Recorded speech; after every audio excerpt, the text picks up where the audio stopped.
মামি কিন্তু অনেকদিন পর এসেছে আমাদের বাড়িতে, এসে মামির মাথায় হাত, কারণ মামি কিন্তু খুব ভালো রান্না করে। তার জন্য আমরা কি কি খাবো সব লিস্ট কিন্তু মামির হাতে দিয়ে দিয়েছি।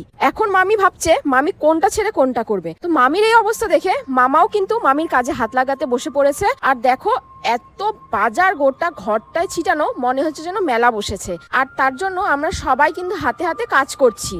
আর ওরা কিন্তু আমাকেও বাদ রাখেনি, বলছে যে এত খাওয়ার রান্না হবে, সবাই যেমন খাবি কাজও সেরকম সবাইকেই করতে হবে। তাড়াতাড়ি করে সবাই আমাকে কাজে হেল্প কর, না হলে কিন্তু আজকে আর খাওয়া পাবি না। তো আর কি করব, মামি যখন অর্ডার দিয়েছে এখন তো আমাদের কাজ করতেই হবে। তো আমরা সবাই মিলে বসে পড়েছি সবজি কাটতে।